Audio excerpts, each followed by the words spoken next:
বহরমপুরে উড়ছে পাকিস্তানের পতাকা। রাতের অন্ধকারে কে বা কারা পাকিস্তানের চিহ্নিত পতাকা স্টিকার লাগিয়ে তাতে হিন্দুদের প্রতি বিদ্বেষমূলক এবং কুরুচিকর মন্তব্য করে পোস্টার মেরে গেছেন। মুর্শিদাবাদ এবং বহরমপুরে এরকম দুটি পোস্টার পাওয়া গেছে, একটি কাশিম বাজারের ছোট্ট রাজবাড়িতে এবং দ্বিতীয়টি হাতিনগরের বালিকা বিদ্যালয়ের সামনে পাওয়া গেছে। এই নিয়ে রীতিমতো চাঞ্চল্য সৃষ্টি হয়েছে এলাকায়। বহরমপুর থানার পুলিশের প্রশাসন আসার পরে পোস্টার তুলে নেওয়া হয় এবং পরীক্ষা নিরীক্ষা করতে শুরু করে দেওয়া হয়। কে বা কারা রাতের অন্ধকারে এরকম কাজ করলো তাই নিয়ে দ্বন্দ্বে আছেন এলাকার মানুষ। কিছুটা ভয় সন্ত্রস্ত হয়ে রয়েছে এলাকা। সত্যম নিউজের বিশেষ রিপোর্ট, মুর্শিদাবাদ।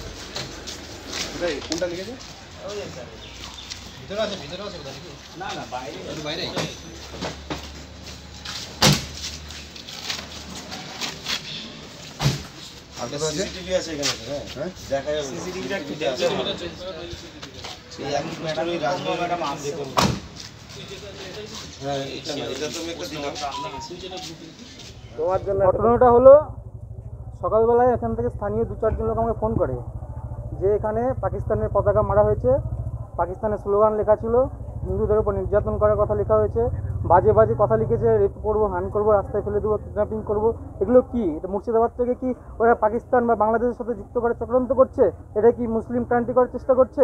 আমরা কি মানে এমন একটা বিহেভ তৈরি করছে এখানে যে আমরা হিন্দু মুসলিম ভাই ভাই যে সম্প্রীতি বজায় রাখার চেষ্টা করছি, আমরা নিজেরা বলছি যে সবাই ভাই ভাই সমানভাবে চলবো, কিন্তু এরা চাইছে না। কিছু মুসলিম, সবাই বলছে না, কিছু মুসলিম আছে উস্কানি দিচ্ছে।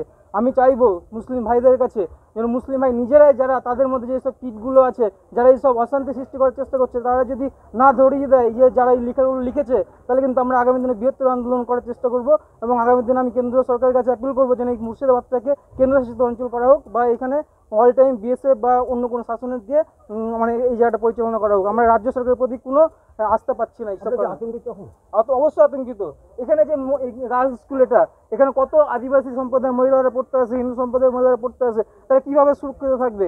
এখন দিনের বেলা এসে পোস্টার দেখা যাচ্ছে, রাত্রিবেলা করে তুলে নিয়ে চলে যায়, তাহলে কী হবে? তাহলে কাউকে সন্দেহ করছেন, কারা করতে পারে কিছু? সন্দেহ কিছু নেই, কিন্তু আমি একটা জিনিস অবাক হয়ে যাচ্ছি, এখানে পুলিশ কি ভূমিকা পালন করছে?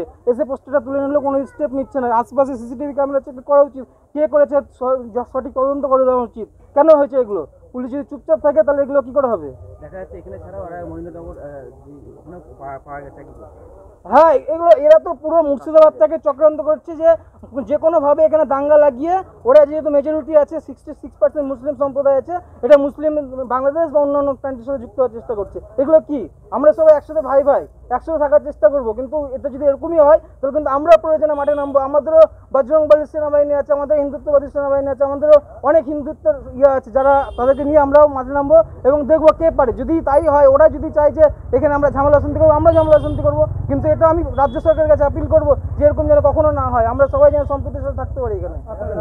আমার নাম নারায়ণ চন্দ্র মণ্ডল। ঝাল মিষ্টি স্বাদে সুমধুর, খেতে ভালো সবার প্রিয় বাপি চানাচুর।